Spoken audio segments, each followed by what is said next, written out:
O ministro Paulo Guedes propõe liberar recursos do FGTS para o pagamento de dívidas. Os detalhes com Camila Yunis.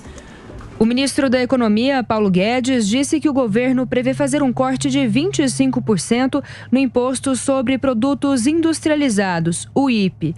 Guedes destacou que este seria um passo importante para o que chamou de reindustrialização do Brasil.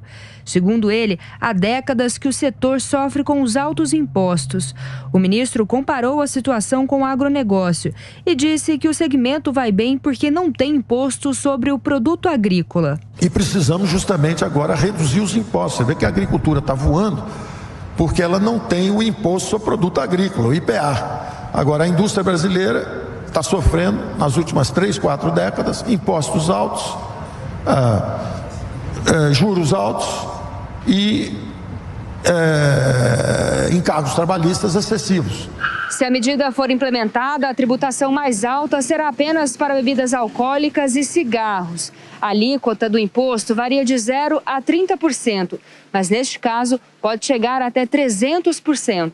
Apesar da fala do ministro, ainda não há detalhes sobre como será feita a compensação orçamentária, tampouco como a medida será implementada.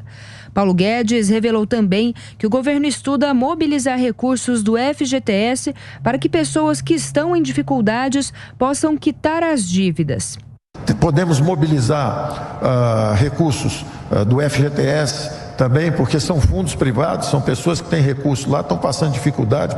Às vezes o cara está devendo dinheiro num banco e está credor no fundo, no FGTS. Por que ele não pode sacar essa conta e liquidar a dívida dele do outro lado? O chefe do Ministério da Economia também enalteceu o crescimento do país. Para Guedes, o Brasil tem se recuperado economicamente. E, novamente, os analistas que antes haviam projetado que o crescimento seria zero deixaram se contaminar por questões políticas. O Brasil caiu menos, voltou mais rápido e removeu os estímulos mais rápido do que todo mundo. Então, é o único país que está em pé de novo como estava antes da pandemia chegar. O ministro projetou ainda um agravamento da situação internacional, já que a situação da geopolítica não é favorável. Efetivamente, a proposta de redução do IPI é uma boa notícia, né? Imposto nunca é bom, o Brasil já tem uma carga tributária super elevada. O importante é você ter a noção de onde vai cortar também despesa, porque fica reduzindo imposto, que é uma boa medida, mas se não reduzir despesa, fundão eleitoral, fundo disso, fundo daquilo, você quebra o Estado. Então, mais que a ideia de reduzir IPI é boa, é muito boa, ajuda a diminuir a pressão sobre o contribuinte, reduz o preço dos produtos e, com isso, ajuda, evidentemente, a retomar o consumo. Por outro lado, a ideia do FGTS é excelente, porque o FGTS, no fundo, é uma apropriação do dinheiro do trabalhador que fica, e do empresário, que também é responsável por parte do depósito que lá está, fica sendo gerido pelo Estado, mal gerido, porque a remuneração é muito baixa e, via de regra, usa-se o FGTS para outras finalidades. Ele tem uma função interessante, que é para financiar o setor imobiliário, mas ele foi sendo usado muitas vezes no passado, dado em garantia, para aquelas operações de malabarismo que o PT fez. Por outro lado, portanto, para a gente poder fazer a liberação do FGTS, é preciso encontrar uma fonte de financiamento para o setor imobiliário. Com relação ao mercado internacional, é o que nós estamos assistindo em toda a imprensa, todo o jornalismo, inclusive aqui na Jovem Pan, demonstrando que o cenário internacional não está fácil realmente.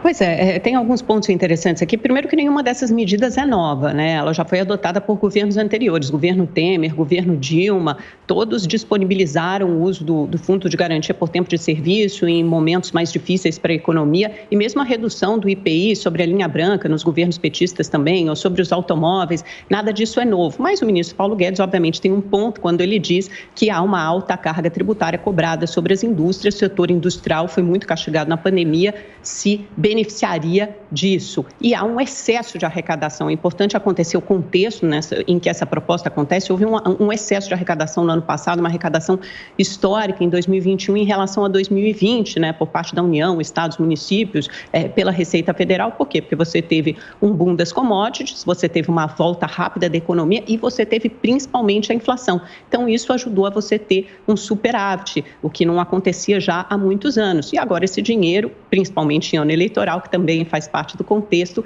pode ser usado pelo governo federal. O risco, é uma coisa que o Salles apontou, é o seguinte: você só aproveitar esse excesso de arrecadação para fazer para dar algum tipo de benefício, algum tipo de benfeitoria sem cortar despesas. Nesse momento, no ano passado, a gente enfrentou, em termos fiscais, uma situação de bonança, uma situação benéfica, mas isso não quer dizer que nos anos subsequentes essa mesma situação se repetirá.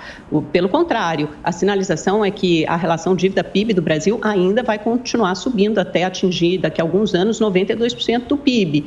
É uma situação fiscal ainda bastante preocupante. Portanto, qualquer benefício, seja em termos de redução de impostos de combustíveis ou de IPI, deve ser muito bem amarrada e tem que ser bem sinalizada, tanto pela ala econômica como pela ala política.